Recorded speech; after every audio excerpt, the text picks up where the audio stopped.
just to start off the panel discussion, I wanted to ask how, I guess, in your respective fields, you distinguish between bipolar and schizophrenia.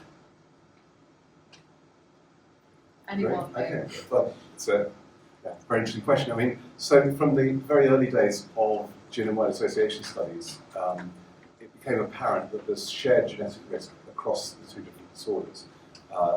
So when one looks at common genetic variation, you can see that there's you can use something called a polygenic risk score, which summarizes the genetic risk across the genome.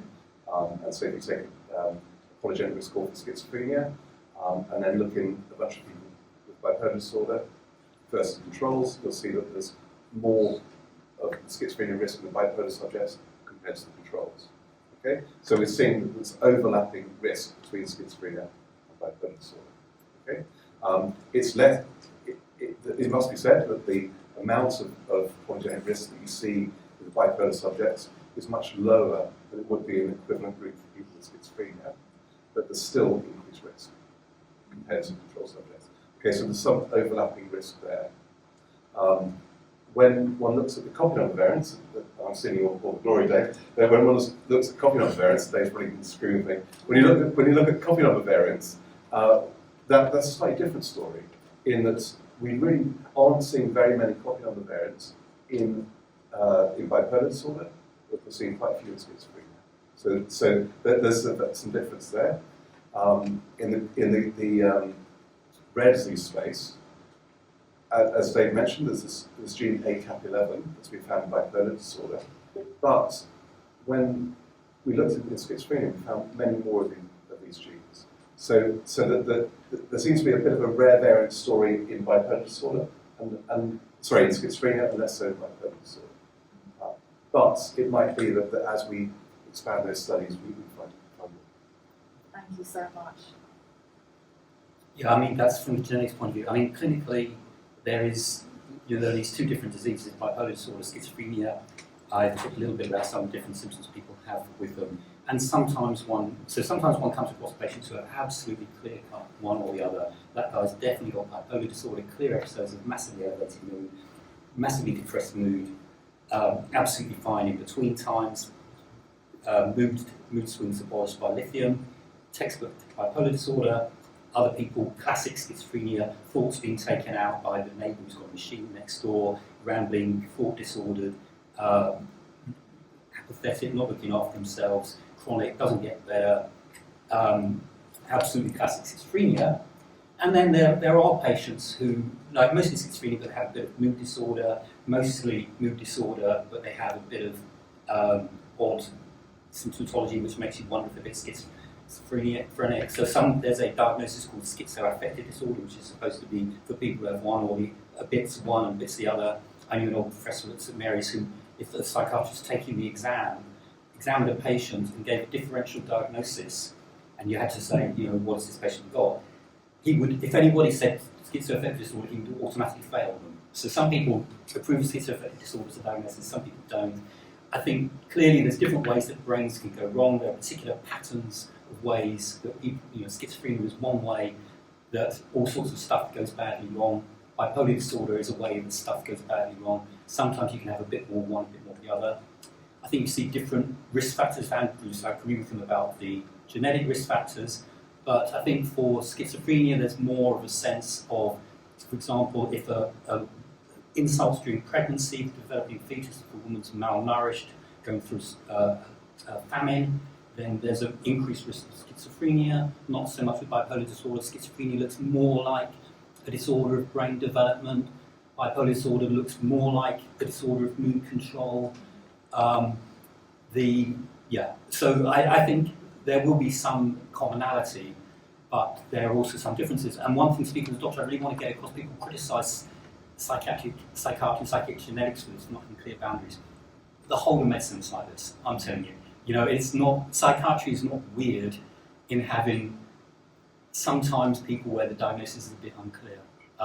So it's, and after all these studies, we're in 2024, and people are still very much using the word schizophrenia and still very much using the word bipolar disorder when they're working with patients and when they're doing these genetic studies as well.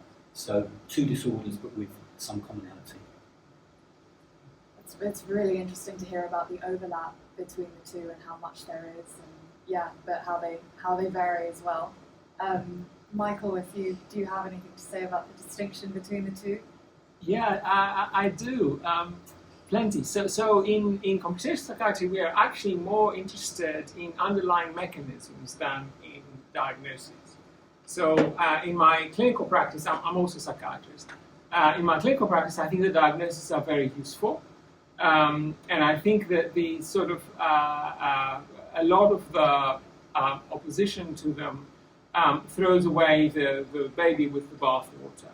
Having said that, we do think that the mechanisms are more important than the diagnoses. Both if you come to treat someone in terms of psychology, so for example, if you have someone and you want to address their depression, it may be that you use a very similar approach, whether this happens in the context of a diagnosis of schizophrenia, where actually depression is very common, or in the context of unipolar affective disorder, or in the context of bipolar affective disorder. So it may well be that the neurobiological substrates that we've got are actually affecting similar mechanisms. I want to say a little personal vignette with respect to failing exams.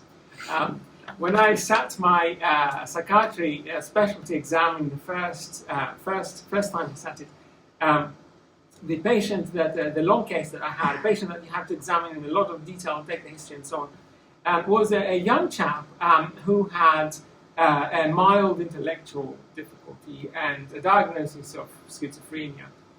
And I actually elicited from the patient a diagnosis of actually quite substantial, severe abuse in their childhood.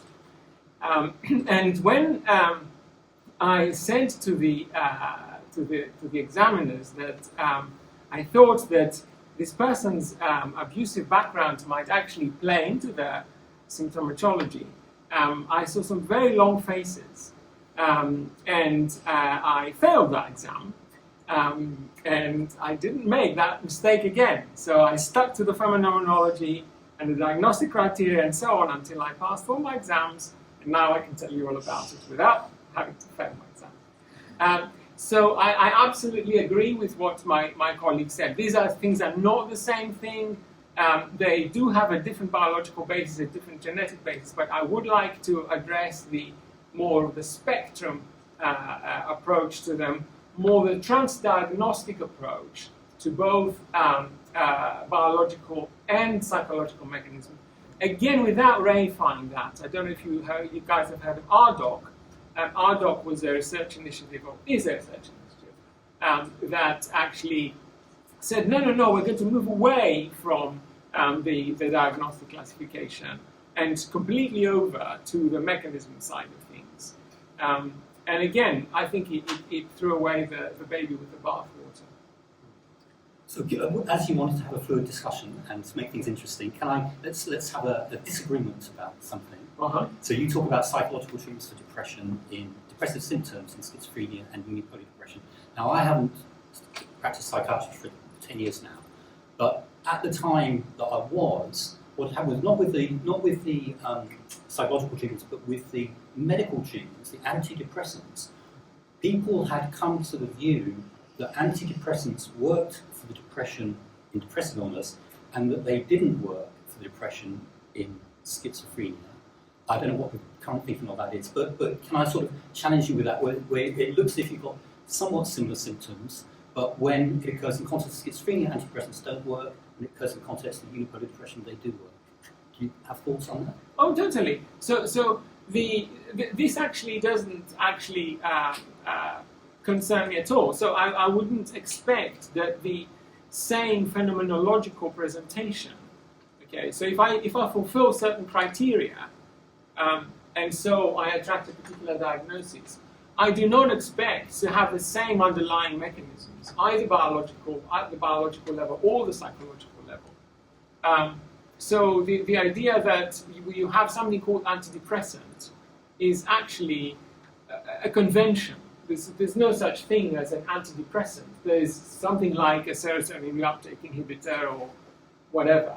But the talk about antidepressant is very loose. I'm not at all concerned about there being different mechanisms for depression in the one or the other. Of course, if you look at the main sort of risk factors for depression, you'll see that they span a big spectrum of social, biological, and psychological. Or maybe I misunderstood you, but let's go to psychological treatments. Yeah. I was thinking that what you were saying was that if somebody has whatever depression, depressive symptoms in schizophrenia or depression, you might use some psychological treatment. Can I put it to you, and I might be wrong about this, that cognitive CBT works quite well in unipolar depression, and it doesn't work very well in the depression of schizophrenia, or in fact for anything to do with schizophrenia? So I would say yes and no. I don't actually know the detailed evidence base. You may very well be right about that. But as a psychological therapist, if I approach a patient, I am not going to think about them specifically with respect to diagnosis. However, if someone with schizophrenia comes through the door, okay, I will think that this person is much more likely to have cognitive impairments, to have motivational impairments, to have general health impairments, in general, to be much less in a position to use learning-based therapies. Not only that, but this person who comes through the door may, for very good reasons, have things on board like antipsychotic drugs. And antipsychotic drugs, the one thing they do is they affect the dopaminergic system, which actually does affect their learning and decision making quite substantially, as well as their mood. It can also affect their mood quite substantially. So this person will be much less of a position, in general, overall, if we think the label of schizophrenia, to make use of psychological treatments. Having said that, it will be very important to actually treat them in a very similar way in terms of what's happened in your life, what resources have you got, how can you be motivated, how can you learn, what goals can you have, and so on and so forth, in psychological therapy, as you would with someone who is much more quote-unquote high-functioning. Does that make sense? David, I'd like to ask that, given the complexity of all of this, right, and the apparent reality that it's difficult to have treatments despite the same phenomenological symptoms, what is your stance on how we should approach the model for schizophrenia and bipolar disorder? I'm not quite sure I see the point what you're getting to. It seems like a big, broad question. Because you disagreed with I disagreed on that specific point about the modelling of thought processes and therefore where one was. But on the other hand, I could take a different thing where we'd say, let's treat the symptoms. So if somebody, a counterexample would be with schizophrenia with bipolar disorder. Now I'm up for saying those are completely different diseases, at least in some people. But actually, when people are manic and when people are very psychotic with schizophrenia, we treat them exactly the same thing. We treat them with anti-dopaminergic agents. Something is going wrong, they work. Yeah, the same drug works very well on similar symptoms in different diagnoses. But I think I'm probably right in saying other drugs, that's not so true for. So somebody who's manic and psychotic might be helped by lithium, whereas somebody who's with schizophrenia who's psychotic, the lithium, I think, doesn't have an effect, unless research has changed while I've been retired. But so you can have sometimes the same drug, different diagnoses for same symptoms. Sometimes the treatments are diagnosis specific. Can I get your views on that? What about addressing not either symptoms, which are up there, or the basic neurobiology until at least we can get to the common causes? but actually looking at addressing cognitive mechanisms, presumably which lie between the symptoms and the Well, I would say, how are you going to do that? I think psychologists have been trying to do that for decades, and we are where we are. Well, we are not at zero, so certainly you certainly do work with people with psychosis, less so with bipolar disorder, because in between hopefully they are fine. But even so, you do work with people at the level of cognition.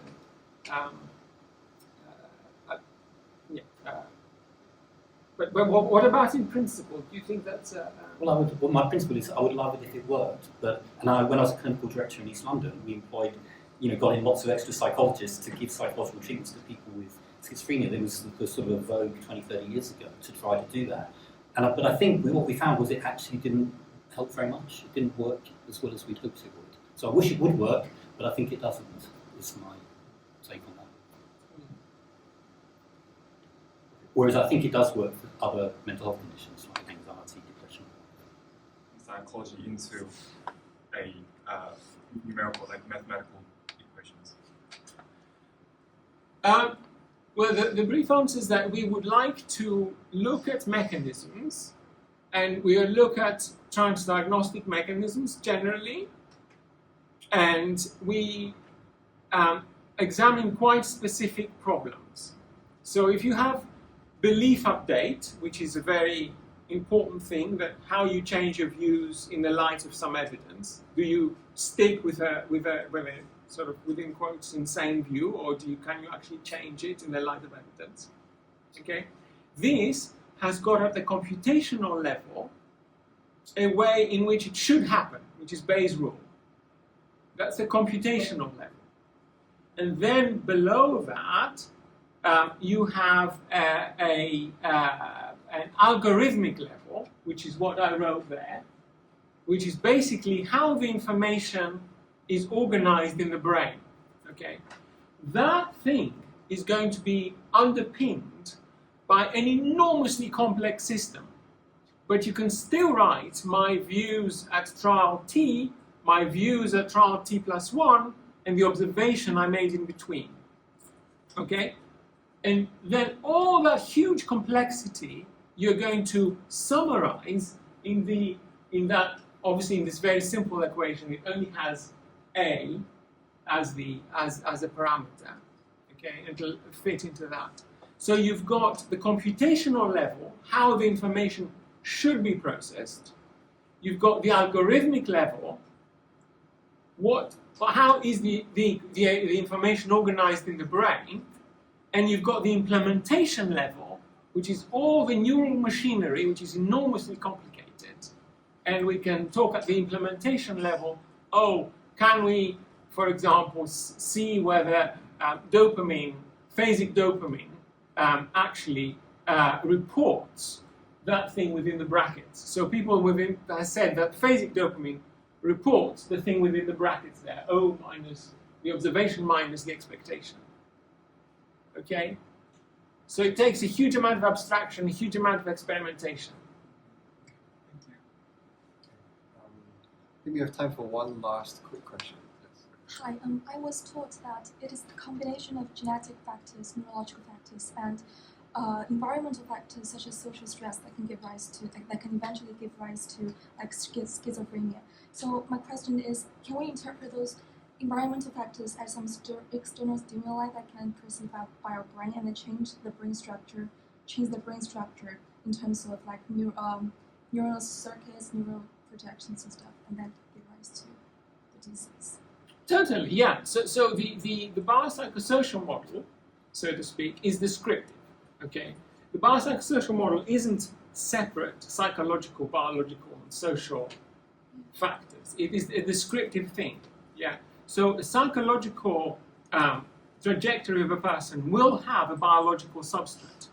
Okay, but that will actually process stimuli that this person has taken on their life, some of which may be more or less reversible, what I learned today I may forget tomorrow, and some of them may actually be engraved. So my poor patient that had an intellectual impairment, which probably had a genetic basis, and had a propensity to develop psychosis, which probably also had a genetic basis, but may also have had an environmental influences of all sorts, whether they consumed cannabis and whether they whatever. All these things would be exacerbated or worsened by the fact they had serious psychological trauma as a child. Okay? And the fact that they have psychosis for a long time, people thought that they should not have psychological therapy for their psychological trauma because they have got much less capacity to deal with that. Now we think that you still must be heard, and you still can benefit even if your symptoms of schizophrenia actually don't budge very much. Thank you very much. Okay. So we've come to the end of this section. Can I get a round of applause for? Thank you. I wanted to dive into screening. So in terms of diagnosis, I wanted to ask, what is the progress in the field right now on genetic screening to identify individuals with the disorder? It's a divided field. So there are advocates. There are people who think it would be useful.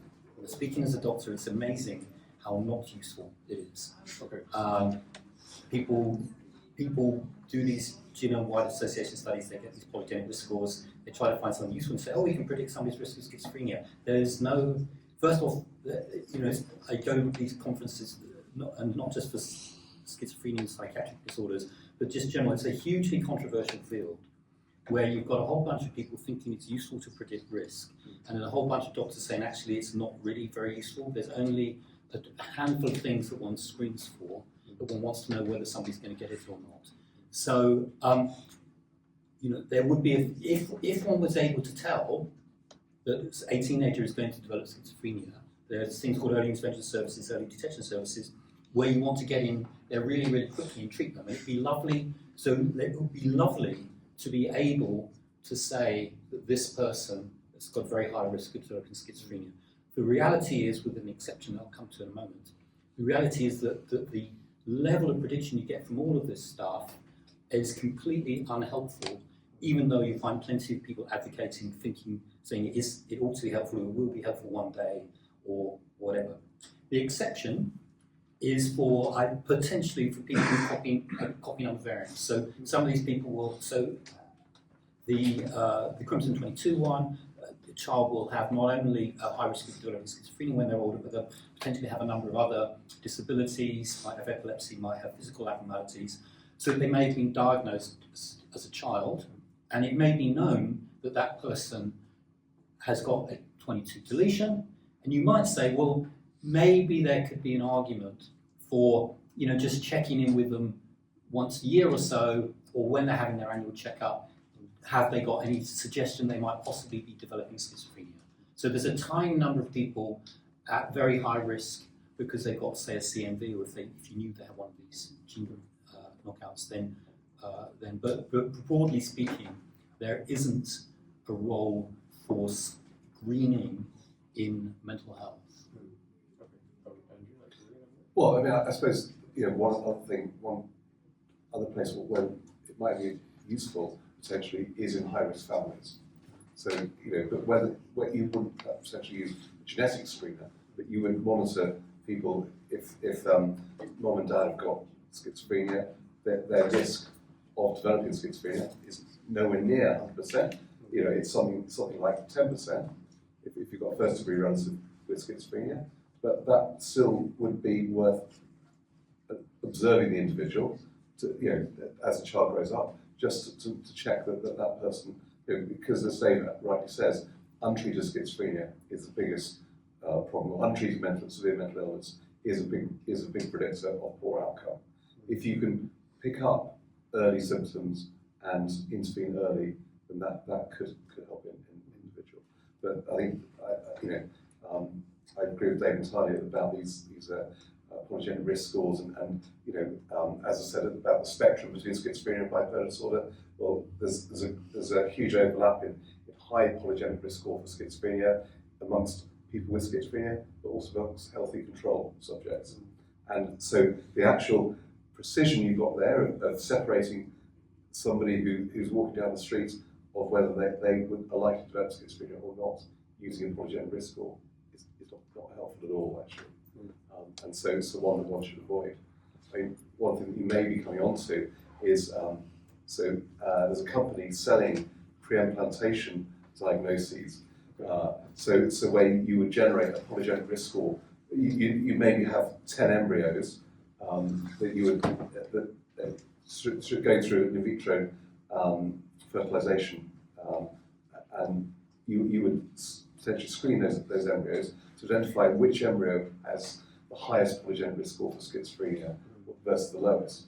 But given the donor gametes are going to be from the same couple, one assumes, the actual variation, the difference in variation you can predict there is incredibly low, and actually unlikely to be at all useful to you. That's not to say that the pre-implantation diagnosis can't be useful for monogenic disorders. So, if you're trying to avoid, if somebody has got a very, very high risk of developing, say, breast cancer or what have you, maybe that might be something. That's probably not a very good example. Dave, you help me out here. Just say the word CMV. It's fine. CMV. Yeah. So if you've got a parent with a CMV, you've got schizophrenia, this is one of the few cases where you might want to do some kind of pre-implantation diagnosis. So it probably would be legitimate if you've got a chromosome 22 deletion and you're having a child. You could legitimately, I think it'd probably be legal in Britain today, to say, I would like to have, before you implant this embryo, I want to have it checked to see whether or not it has the same CMV that I have, and that would the level of risk and the other disabilities associated would be kind of okay. But yeah, not for there's some of us who think this whole business of polygenic screening of embryos is just awful. We've written editorials about it. It's a sort of terrible thing that's being sold to affluent people, and essentially Brave New World in kind of horrors of eugenics and science that just shouldn't be happening. But often, one of the problems with it is the exaggeration of the predictive effects. I was just thinking about just to give a sort of medical view on screening and just to kind of concretize that a bit about one of the problems with it, and to specifically pick up your example. So you've got a child from a high-risk family, got a 10% chance of getting schizophrenia. Oh, we should screen them every year, so we can just pick up. This is, to illustrate the problems with screening and why we hardly screen for anything in British, in the British Health Service. So if you've got 10% chance of getting schizophrenia, you've got a 90% chance of not getting schizophrenia. So you've got 100 kids that you're going to screen. You take those 100 children. They're once a year going to go and see a psychiatrist, a psychologist. They've got to carry out quite a detailed, in-depth assessment to see if they've got some very sort of subtle early signs of schizophrenia. You've got to tell these 100 children why they're doing it. You've got to say, we're worried that, your dad's got schizophrenia and we're worried you might be getting schizophrenia too, so we're just going to check. So if you get it, we're going to treat you as soon as we can. And you've got, 90 children who weren't going to get schizophrenia turning up to see a psychiatrist every year, getting kind of freaked out about this. People talk, this is absolutely standard literature for all sorts of medical scenarios. People were doing it with congenital heart disease. Kids drop dead of congenital heart disease. Let's do genetic tests for and spot the ones who are high risk, 10%, 5%, 2% chance of getting, they do ECGs every year. And people say, well, look, you're medicalising, 90 children, maybe going to pick up something in the others. It's very expensive. It's I say medicalising stuff. The kids who worry about their hearts don't exercise, so they get unfit, so they get unwell. So there's all sorts of sort of not completely immediately obvious downsides to screening, and that's why people are very cautious about it. And then if you look in the big wide world out there, what you see is we're not doing it. We're not. There's an awful lot of screening that potentially we could do that we don't do. And to reiterate, why I'm in this business is not about seeing people who are at risk and quantifying the risk of something they might or might not have. It's about, I think, getting down to the biology and saying, like, what are the molecules that are not working properly in this person, and can we get a drug that will target that? And to be clear, I'm not talking about the 1% of people who have one of these genetic abnormalities and can see. I'm talking about everybody with schizophrenia. If we can get a drug that targets that molecule, then it might not only help that person, but it could help. We just say, oh, this drug helps the unknown disease process that goes wrong in schizophrenia. And we've got a great example of that with lipids. So there are particular gene abnormalities which give you very high lipids. Then, and you get heart attacks, and it's all horrible. You can get a drug that in those people that targets that particular protein that's gone wrong and puts the lipids down. But actually, the drugs that put the lipids down in that people put lipids down in everybody. So you don't necessarily have to treat the abnormality. What you have to do is find out what sort of system is wrong.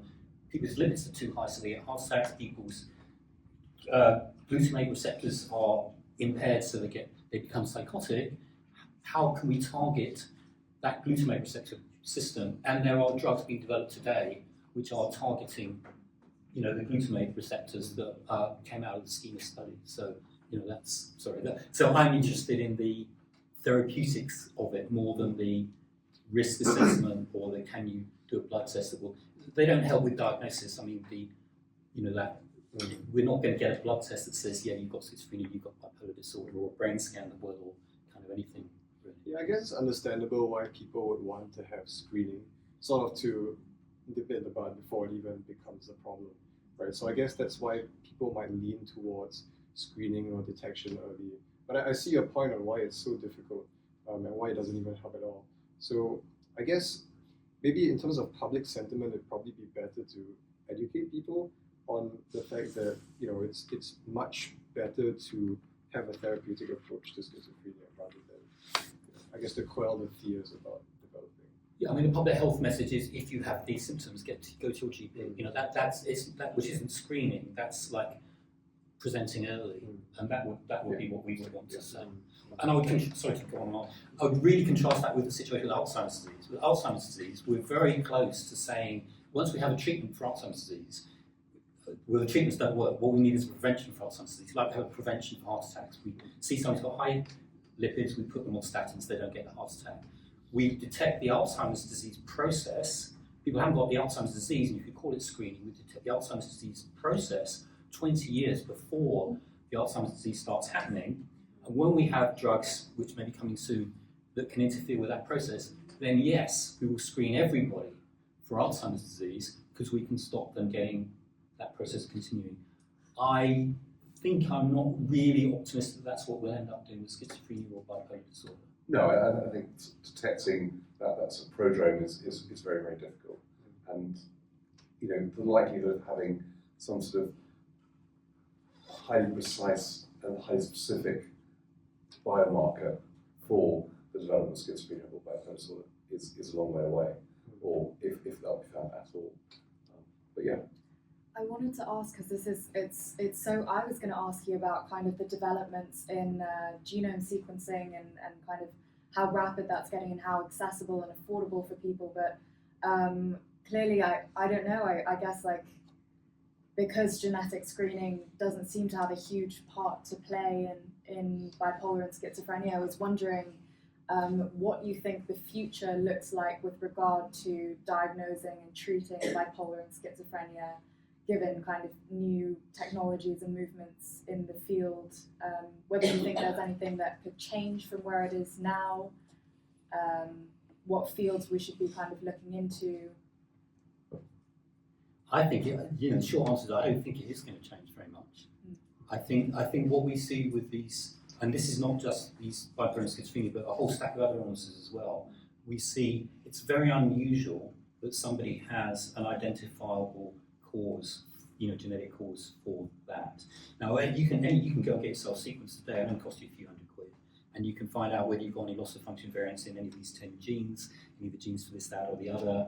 You can get a polygenic score. You can get a load of stuff, and people will sell that to people. There'll be, direct-to-consumer marketing of this stuff, wrapped in a bunch of lies and exaggerations and distortions of the truth and so on. That will happen. But actually, schizophrenia and bipolar disorder, we diagnose it actually clinically, and it's a bit hard to think about how you'd want something much better than that sort of clinical diagnosis, really.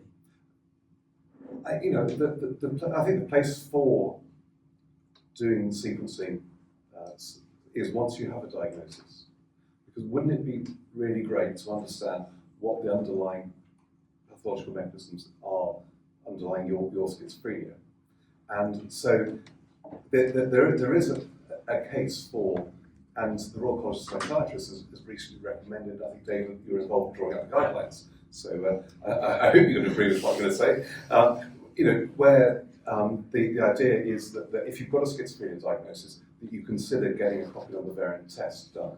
Okay? Because if you can pick up, as we keep going back to the 22q 11.2 deletion syndrome there, because it's a known risk factor, it's one of the more common copy of the variants, but as Dave was saying, it's associated with other physical abnormalities as well. So people have cardiac abnormalities, and it actually there's a growing body of evidence suggesting that if you put clozapine, which is an antipsychotic that works better than most others, that actually you should consider lowering the dose of clozapine.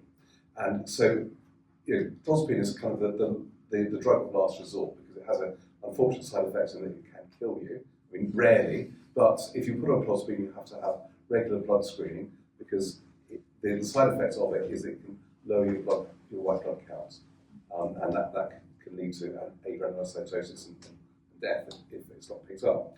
So people don't like going on clozapine, but you're only putting clozapine if you fail 2 regular antipsychotics. If somebody with 22q is put on clozapine and then has, just doesn't get on very well because the dose is too high, well, that's tragic, really, because that's the drug of last resort, really.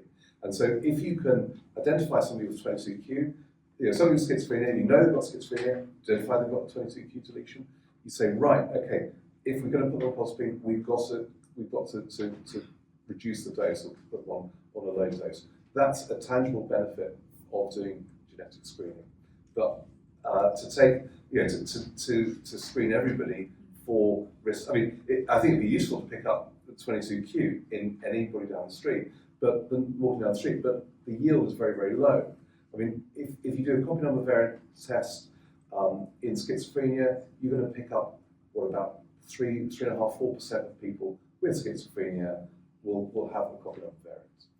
But that information, I think, is useful to the individual. And if you're thinking about preimplantation diagnosis, if they want to have kids, most of these copy number variants occur de novo in the person that's got schizophrenia. So they're not inherited from mom and dad, they occur de novo. If those people want to have children, and as we've discussed, first degree relative, the 90% of those will be completely well. They will not develop schizophrenia. But if you've got, let's say, a 22q deletion, there's a much higher chance that your child will develop schizophrenia. In that scenario, wouldn't it be great to be able to then screen to remove or to reduce the likelihood, to basically ensure that the embryo that is implanted doesn't have the 22q deletion. So that would be a tangible benefit. I think that answers your question. Yeah, that's great. So if I have it right, we have a question. Yeah. Do we want to take that now? Could we save questions to the end? Yeah, Okay. no worries.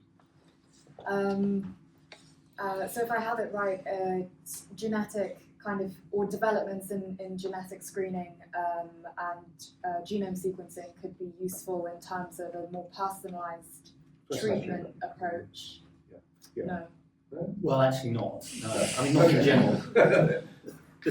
Only for those, if we talk about the CMVs, then yes, because you've got, I wouldn't say 3 or 4%, but 1 or 2% of people with schizophrenia will, if you test for the CMVs, which you don't have to do whole genome sequencing for, but will have a CMV.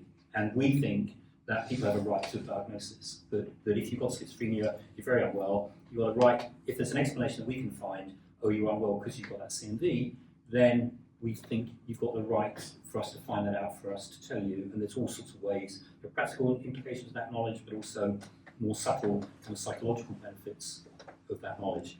So for the CMVs, yes, but for actual sequencing, the kind of thing I was talking about, a mutation, very rare mutation was knocked out of gene, those really are so rare that we think it isn't worth testing for those, and we're not recommending that people should be sequenced, because, I mean, out of those 20,000 people, I think like 100, or fewer than 1 in 100 had one of these variants. And when you can do, people do these studies, what's the diagnostic yield? And given that hardly anybody will have one, and given the cost, and given the uncertainty, and given the fact that when you sequence somebody, you throw out all sorts of random findings, all sorts of new stuff to be worried about. It's like having a whole body MRI, but you just find stuff that's kind of wrong, and you might be going to have a heart attack. So, but don't worry about it.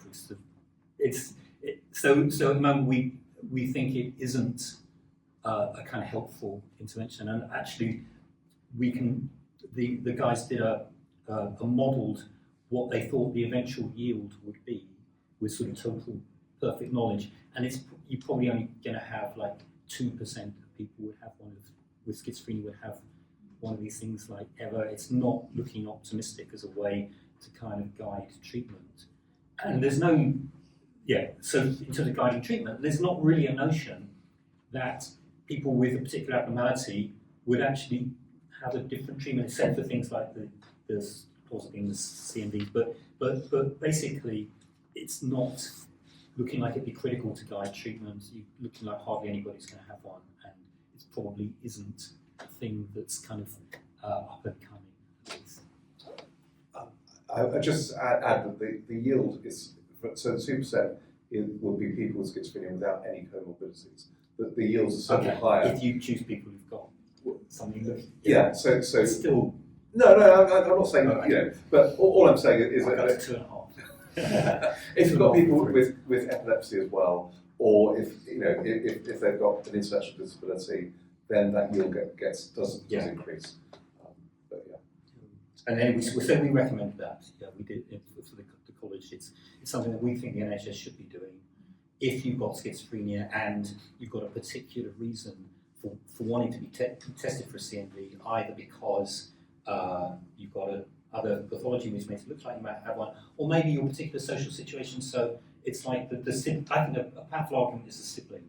You've got a 19-year-old, you're a 16-year-old girl, and you've got a 19-year-old brother who's got schizophrenia, and actually, if he's got schizophrenia because he's got a CMV, if you don't have that CMV, then you're in the clear. Whereas otherwise, you've got a 10% risk of getting schizophrenia yourself. It's a very scary prospect for a teenager, thinking of having children, whatever. So I think that's one of the more sort of powerful arguments that we would. It's one of the reasons we said yes, people ought to have this testing. You can get genetic tests for all sorts of random stuff that is kind of pretty useless for. So we think the argument is better for schizophrenia than for a number of other conditions that you can get tested on the NHS nowadays. Real quick, I want to ask if you could dispel the common myths about heritability of such disorders. Yeah. Which common myths? As in, or rather, not common myths, but like any misconceptions that about how heritable it is. Yeah. Sort of. I mean, I think there was in my day there was a massive argument about whether schizophrenia was heritable at all or not, and we had R.D. Laing and they had an anti-psychiatry movement, and there was an argument about whether schizophrenia was a biological disease or not. Now I think I'm not interested in talking to anyone who doubts there is a genetic contribution, any more than interested in talking to somebody who thinks the Earth is flat. But there is a genetic contribution, but we are not talking about genetic determinism. We are talking about a risk, and even these things. I mean, these genetic risk factors. If I say, well, they've got to increase your risk 50 times, 50-fold increase in risk. Well, mate, your risk when you started was only 1%. You multiply 1 by 50, you still only got a 50-50 chance of getting it. You might well not get it. You know, if I have a 20-fold, an odds ratio of 20 or 30, that sounds huge, but actually, you're still more likely not to get schizophrenia than to get it. So again, yeah, you know, we're not talking genetic determinism here. We're not talking about anything close to 100%. But we are talking about, for me, to repeat, getting insights into biology. And if anything, we would be kind of like reassuring. We probably, yeah, you know, saying this, you know, might be reassuring relatives that even if your brother's got schizophrenia, your risk is still only 10%. You know, it's not like you're definitely going to get it. 10% does sound kind of high. We didn't roll a dice of 10%. Well, it's the truth. I can't. You know, you might have. If you thought it was 70, then I've done you a favour.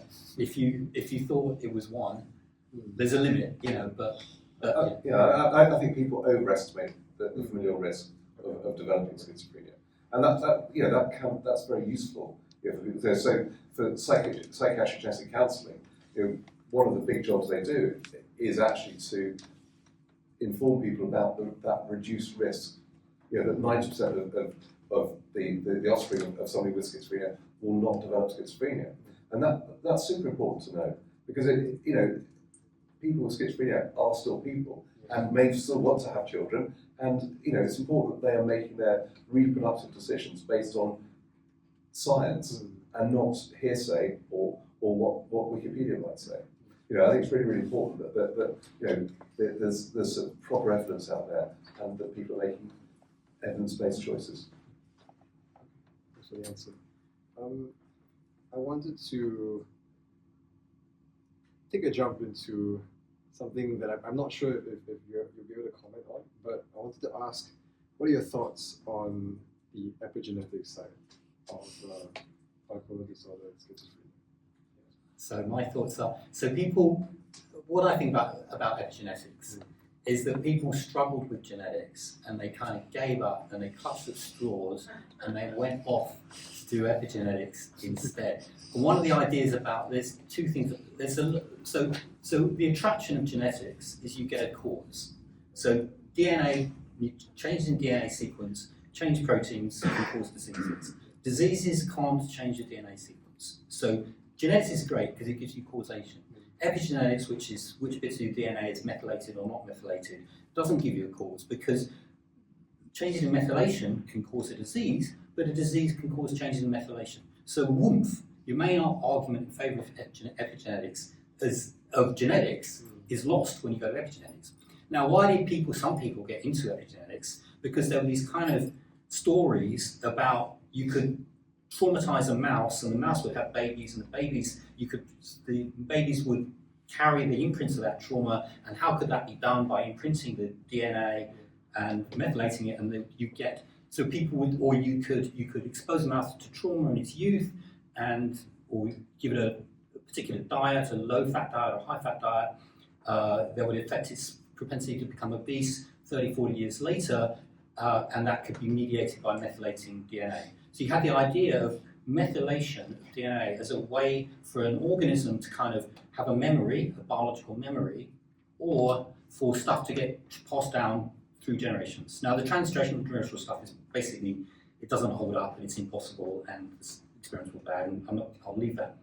But the learning stuff, so some people were attracted to it, to the mental illness, because, you're exposed to trauma and maybe that methylates you, whatever, and you make too much, it affects your stress responses, and then, that's why when you abuse a child, they have a personality disorder when they grow up, or they're prone to depression or whatever.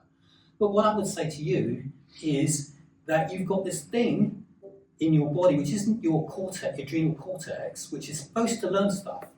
And it's supposed to take information in and retain it and memorize it and adjust its behavior and its mood accordingly, and that's called your brain. And neurons are fantastic at learning stuff. That's what they do. So if you want to, abuse a child and then see the effects on its emotional development when it's older, you don't have to look at the child's DNA. You've got a mind and a brain. And so, I just think it's probably, I don't see any evidence that it's kind of relevant. I don't see any prospect for it being helpful. And I'm not interested in it, but every time I look at it, I find that I'm quite right to be not interested in it. That's what I Okay, so I think I have to defend the epigenetics bill somewhat on that basis. So, I mean, I would agree with Dave, in that many of these experiments that were set up to show intergenerational transfer of methylation, that there are some fundamental problems with those experiments. However, there are epidemiological studies. So Dave mentioned earlier. So the starvation. So when a mum is pregnant and is starved of food, you'll see in the next generation there's much increased risk of schizophrenia. Okay, and so there's examples from the winter immediately following the in the Second World War, after the Netherlands was the Dutch hunger. Dutch hunger winter. So basically, so this is what you want to ask the question about possibly old methylation. Add to what you're saying about the lithium they've done in rats as well. They've done lithium deprivation about rat mothers who aren't very good at moving, because lithium is part of the and they've swapped them over and they've had genetics as well. All right. Okay. So there's the Dutch hunger winter, and there's the hunger march in China, where the epidemiological evidence demonstrated there was an increased risk of psychosis in those women. Sorry, in the offspring of those women. But the key there is that these women were pregnant at the time that they had that they're exposed to it. Okay, and so the eggs that they were carrying. So women are born with the egg, all the eggs they'll ever have. Okay, and so there's already genetic imprinting of those eggs. Hang on, sorry, are you claiming that it's the daughters of the women who then went on to have schizophrenic babies 30 years later? Because that's not my reading of the study. My reading of the study is it's the embryos who were in the babies who were in utero then. My reading of the study is that the embryos themselves were at high risk of hyper, and that is why I said it's an effect on brain development. You start developing brain and you get schizophrenia. I'm not aware of a claim that's the second generation. Yeah. I mean, I know there are there are claims for some epigenetic stuff. I don't find them convincing, but I don't think that's what the Dutch hunger winter study was. Okay. Yeah. All right. So is there any chance then that these genes that you've identified could be methylated in some sense? Well, so we published a study on looking at methylation in basically looking at the methylome of DNA from peripheral blood in people with schizophrenia and control subjects. And the biggest finding we found was with smoking. So the genes that had been previously implicated in smoking, that were methylated in smoking, were the strongest finding we found in this epigenome wide association study. Okay, but when we controlled for smoking, what we found was that some of the methylation signals we were finding in schizophrenia subjects that were different to controls were actually mapped onto the genes that we already knew were associated with schizophrenia, and so that there's some increased methylation in those particular genes that are associated with schizophrenia. That was the finding that we had in that study. Okay, I'm satisfied with that. Do you have any more questions? If not, we will move to Q&A. Honestly, I feel so. This discussion has been so enlightening for me. I feel like I'm still processing. Okay. I did have one question actually, Okay. and that was maybe slightly vague and maybe slightly simplistic. But I was just wondering. I mean, you kind of describe both schizophrenia and bipolar as chronic disorders in a way that can be treated but can't necessarily be cured as such. I was wondering what the what current treatments are being used to handle both of these, and whether you think that prognosis could ever change, like the extent to which they're both chronic, whether that could ever change with future development. So I can tell you something about that because I think it's nuts. But so at the moment we treat people with medication, and the medication helps a lot. But it's like epilepsy or asthma. If you stop with schizophrenia, if you stop taking medication, you get on well again. Usually, not for everybody. This I thought it was like a joke, and I made some quip to one of our colleagues in the field of psychiatric genetics about gene therapy, and you could put this gene in people's brains and it would start working again. And I thought I was joking, and it's exactly what he's going to do. He's got a gene. I think it's one of the schema genes, Rintua or whatever. He's gonna like get this into people's brains and have them. The gene goes into the brain cells and starts making more of the receptor protein, and he's going to do a trial of this and see if it helps with schizophrenia. And if that seems to me like so out there, except I found out, but if it worked, it would be a cure. And then actually only a few weeks ago, it's been around for a year or two, but I saw a report. It was licensed in America, and it turned out it had already been available for a couple of years in Europe, or the other way around. Anyway, there's this awful disease that kids have where they don't make dopamine beta carboxylase, and they have a total movement disorder. And just a few weeks ago was licensed a treatment where somebody was injecting a virus infected with this gene into these kids' brains, and there was a few kids that it worked really well. They were completely cured. The gene comes out of the virus, goes inside the cells of the brain. The cells make this enzyme that they were lacking before, and these kids with this awful debilitating movement disorder were completely cured. So if you can do that, what disease was this for? Huh? What disease was this for? I can't remember what the disease. The enzyme, the name of the enzyme that I was brought up with was dopamine beta carboxylase. Okay. But actually, the gene is a something adrenaline AA beta carboxylase or something. So it's more generic than just the dopa. People are talking. If you wanted a cure, if you think about like what's wrong, I think it's science fiction, and but I'm old and lack imagination, and this technology has changed so ridiculously rapidly that don't go out here saying, oh, Prof. Curtis says we're going to have gene therapy for schizophrenia, but maybe we're going to have gene therapy for schizophrenia, for bipolar disorder.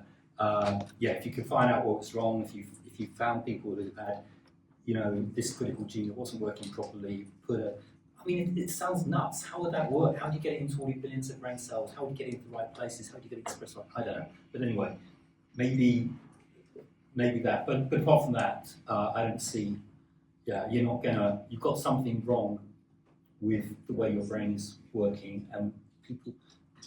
I suppose I put that treatability thing up on the slide for a purpose, because when you're working with people with schizophrenia, it's remarkable.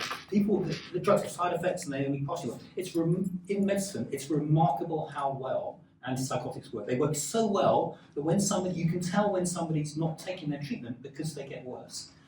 And the reason, why do people do badly? Because they don't take the treatment. And one of the wins in this game is to be able to get across to people that they've got an illness. People say, their mates are onto them, they're trying to wean themselves off medication all the time, their mates are telling them they lack willpower, their family is, you don't need that stuff, just stand up for yourself. They need to be able to say, look, I've got an illness. That person's got epilepsy, he needs to take anti-epileptics. I've got schizophrenia, I need to take his antipsychotics. If I take his antipsychotics, I'm well. If I don't take them, I'm not well. Get off my back. I've got a lot of challenges in my life that you don't have, and a real win for psychiatry and for psychiatry would be to get people to have that, oh, this is an illness, I should take the treatment for it. And but a cure, that would be lovely, wouldn't it? Yeah, all I'd say is that for the very, very few individuals, that there may be something there, but for the vast majority of people with whom there'll be multiple different genes that might be implicated, you're unlikely to find a cure. But we're focusing on schizophrenia. For bipolar disorder, there's a spectrum there, and there are people with who, when we describe the disease being chronic, there are people who are very well between episodes, and there's a drug called lithium that's terribly unfashionable, but there's people that we've recruited who've been on lithium for 30 years, and they had a series of manic episodes, messed up their life entirely, got put on lithium levels were monitored carefully, and actually they haven't had another manic episode. You hear of other people who've been on lithium for a long period of time, and they stop taking lithium, and then they start getting these manic episodes. So there are medications out there that act very much as mood stabilizers, and people can do very, very well on them for a long period of time. That's not what sort of people want to hear, but it is the truth that some people do very well on drugs. Thank you. And could I ask one, guys? Okay, if I ask one more question, you guys okay with that? Okay, cool. I just wanted to ask. This might be too science fiction-y, and if you don't want to answer it, I completely understand. But there are developments now within the brain-computer interface field with regard to especially movement disorders, which have really, really helped people with movement disorders actually. And I was wondering, obviously a movement disorder is very, very different to something like bipolar and schizophrenia, especially with the kind of differences in etiology, etc. But I did want to kind of hear whether you had any thoughts on BCIs or kind of electrical stimulation as a kind of modality or a therapeutic modality in these fields. Yeah, I think those they work well for movement disorders, but I'm not really aware that they work well for the kind of symptoms that we're talking about. People talk about chronic effects on, like if you have depression and gradually lifting or depression, but that's different from, so it's a bit like ECT or other kinds of magnetic field for changing mood over time, but not for, not the way that, it's not like you can find some bit of brain that can stimulate and your hallucinations go away the way that you can with your tremor. Yeah, that's beyond my head.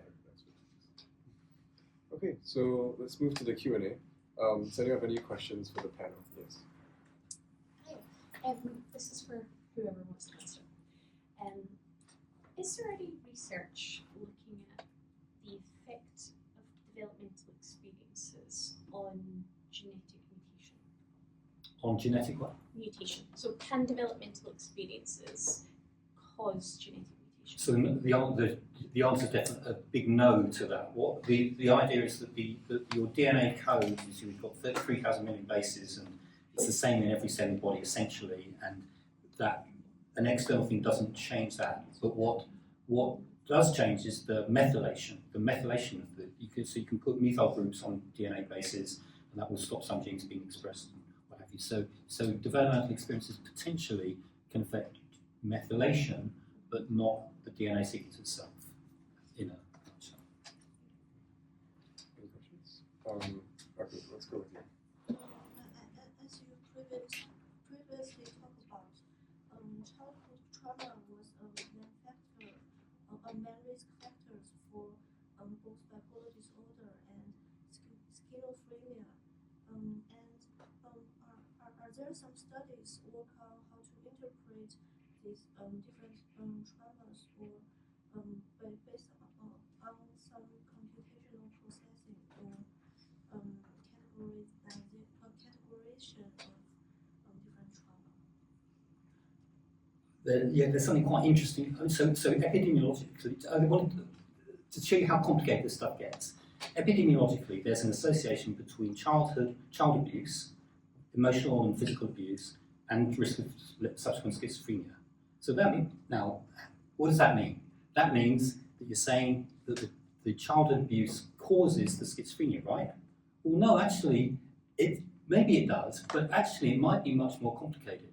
First off, that child is the child of parents, and schizophrenia is a bit genetic, and that one of those parents, might have, you're talking about particular parental environment. You might be talking about something about the child. You might be talking about a kind of ways that the child behaves or interacts or whatever that makes them more liable to be abused. It just gets really complicated. It's like there's an exposure between maternal smoking and smoking and, anyway. There's just stuff that people can generate their own environment, that people's environment is heritable, and it gets complicated. Now, having said that, I think there probably is some effect of psychological trauma on sort of pushing you over risk of schizophrenia, even if it's only, you've got that risk of schizophrenia, it's 10% to 20%, are you going to get it or not, sort of pushing you over the end. So I think probably there's an effect. Epidemiologically, there is an association.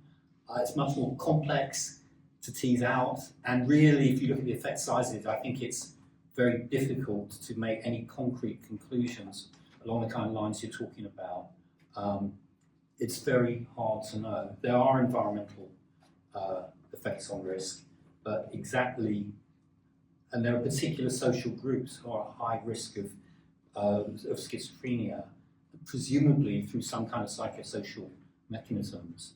But people, it's very difficult, it was impossible, I would say, to get down to the exact mechanisms, except to say, oh yeah, there's an association. Any more questions? We'll try and give those who haven't asked the question a chance, but if not, I will call those. Yes. So, as I understand it, the kind of genetic risk profiles between schizophrenia and bipolar are distincts that have a lot of overlap.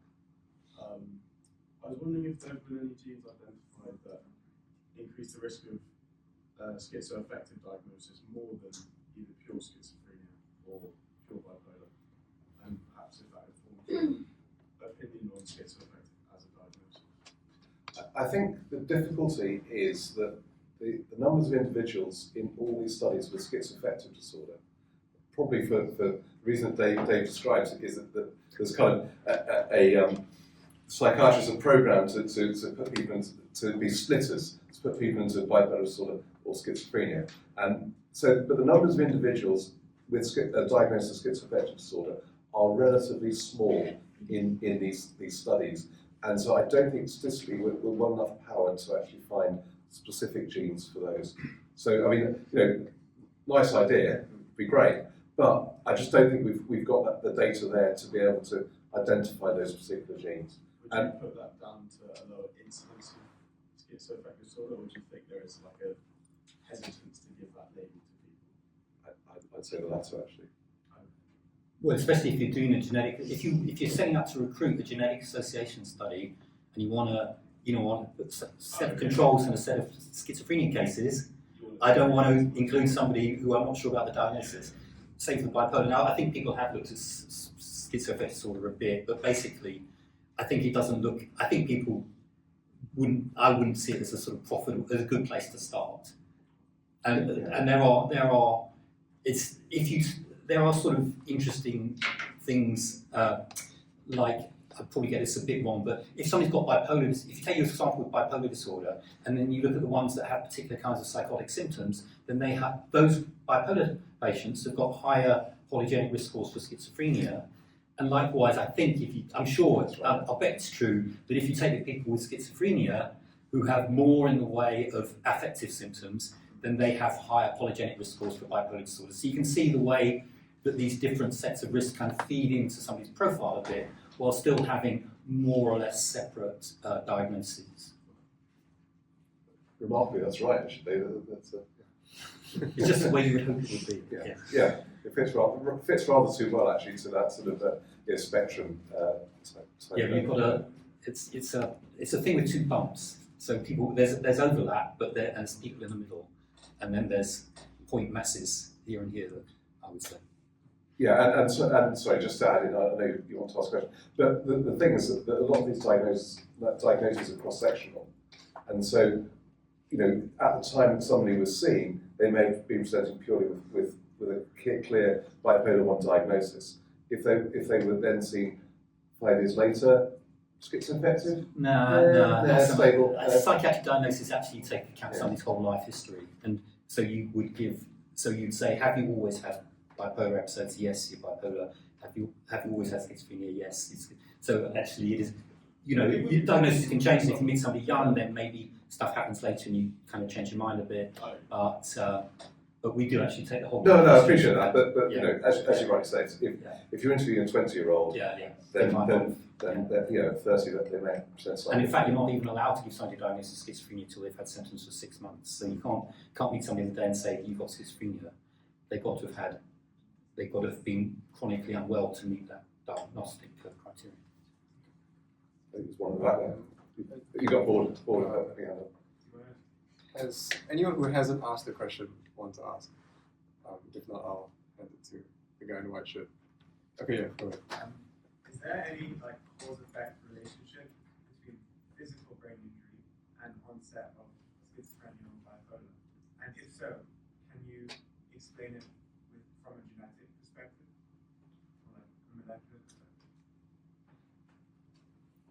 perspective? I mean, there are some. There is some association between, I think, risk of bipolar disorder and head injury. I don't mean it's not genetic. I mean, what you see is that stuff that damages how your brain works can increase the probability of developing symptoms like this. Then, I mean, actually, it's kind of pretty unusual. I'm struggling to think of clear-cut examples, but I'm sure and there are some illnesses, so like there's temporal lobe epilepsy, where you have epileptic discharges in your temporal lobe, can produce sort of psychotic symptoms. Is that the sort of thing you mean? Yeah. So like that, like really. So what? Like a concussion or hypoxia, brain damage or something like that. Yeah, I think I've seen at least one claim that bipolar disorder there's post-traumatic. The risk of bipolar disorder is increased after brain trauma, but I'm not sure if that's stood up, and I wouldn't be a bit surprised if it's not true. So it's not clear, it's not obvious, it's not common. Yeah. Yes. My question might seem a wee bit cheeky. It's not intended to be. But given that you said that only around 2 to 3% of people are sort of being identified with these genetic studies, is this field useful? So I'm going for the utility that I started with, which is finding, if we found, 40 years ago, 50, we didn't have, 5 years, we didn't have a protein that was abnormal in schizophrenia. Now we've got 8 or 9. And that means, then we can do stuff. We can put those into mice, we can make mice models, we can try to make the mice better, we can do a load of stuff that we can do before. So for me, that is its utility. And if I've been doing this talk 5 years ago, and you said, is psychiatric genetics good for anything? I might have admitted that it wasn't. But I think things are different now. I think now you can say, if that gene doesn't work, then that has a big effect on your risk of developing schizophrenia. Let's find out what's going on. Now, you don't want to put Andy out of business, but you could say, is it still useful? Is it useful to keep doing this work? Or have we got a dozen genes for schizophrenia now? We get 4 or 5 for bipolar disease, we need to get that as well. But then after that, you've got a research program 50 years finding out what those genes do and whatever. Is there really a benefit in getting a 10th, an 11th, a 12th, a 13th gene for schizophrenia when you don't know what the first 5 do yet? That would be an interesting question, I think. Okay, so I mean, I would argue actually that we do need to identify more of these rare gene variants, because they may then start to coalesce onto pathways where we say that any gene in this pathway that's affected may well sort of push people down the same route to schizophrenia, so the underlying cause. But one of the things that I'd say, in terms of a utility, is actually reducing stigma. If one accepts that schizophrenia is a biological entity, it's not the fact that your mother wasn't a great mother, that she didn't love you enough. Actually, that this is a proper disease like any other disease, and it's treatable. But you don't blame the individual because they've got schizophrenia. They just happen to have schizophrenia. And if you can use genetics, and Dave's not a great proponent of genome-wide association studies, and I understand that in terms of getting actually to disease etiology. However, demonstrating that there is a strong genetic component to this disease is a great way of destigmatizing it. Because if you do a GWAS of type 2 diabetes, where you can very easily measure your blood sugar levels and all the rest of it, the aberrant control of blood sugars, you do a GWAS of that. You can show that there's a genetic component to that. With schizophrenia, we rely on skilled clinicians like Dave to come up with a schizophrenia diagnosis. And it turns out that schizophrenia is probably more heritable than many other classical known diseases. And so that I think that we do ourselves a disservice by saying, well, the initial GWAS studies didn't necessarily get us onto disease mechanism. It fundamentally changes the perspective. It's very difficult for psychiatrists to say genetics is not important in schizophrenia. And believe me, there are plenty of psychiatrists out there who still claim that genetics has nothing to do with schizophrenia. And that's it's a bugbear of, I'm sure, of Dave's, and certainly something that we're dealing with. And so when we're talking about the 2 or 3%, that is, we're talking about people who've got a lesion that we can put our finger on and say, we really think this is having a huge contribution to your disease. The other people with schizophrenia may well have lots of minor genetic contributions to their disease. And the difficulty there is that we don't have the statistical power to actually say, well, we understand exactly what's going on there, what's driving your risk. Okay, but that's my hobby horse. Okay, we have time for one last really quick question from the guy in green. It's like a personal philosophical question. But we with the term neurodiversity, where we tend to view the spectrum disorder as a spectrum, not like a patient and a normal person. And in contrast to kind of like Parkinson's or Alzheimer's disease, where we significantly see a disadvantage of having them. But in autistic spectrum disorder, we can have like Asperger's syndrome, where like some people have a very high intellectual abilities. And I think also for like bipolar disorder, where like some people may experience this manic episode with goal-directed behavior, which some of the CEOs may experience. We can clearly we can say that some of this bipolar disorder can benefit us. Then to what extent do you want to cure the disorder for the patients, given that we know all the causes and that makes sense. So I think the point about bipolar disorder is fair, and there are people who are manic or mildly hypomanic and are more creative, and people can do okay with it. We're not interested in doctors at removing stuff that people want to have, but the people we want to treat are people where the illness is kind of harming them, and there are plenty of those. So if somebody's quietly, happily, a little bit manic and doing fine, and they're happy with that, then we don't say, oh, well, that's no good, we've got to take that away from you. But then there are people where what they're doing is harmful and it's not what they would want to do. And I hope that point is fair. But also, I think you were saying something about the spectrum. I just want to make it, just to say that this is not just I want to emphasize this is not just a spectrum. This is not the tail end of a normal, your psychologist half you, tail end of a normal distribution. There are people who are really, really, really not, they're really unwell. They have an illness. There are people who have a mild illness, and there are people who are not sure. So there's kind of overlap. There are these two peaks, but there are clearly people. This is not a spectrum in the sense of a kind of normally distributed tray. This is what every other medical illness is. It's like some people clearly sort of abnormal or something wrong. Some people haven't, and some people are a little bit in the middle. You're not too sure.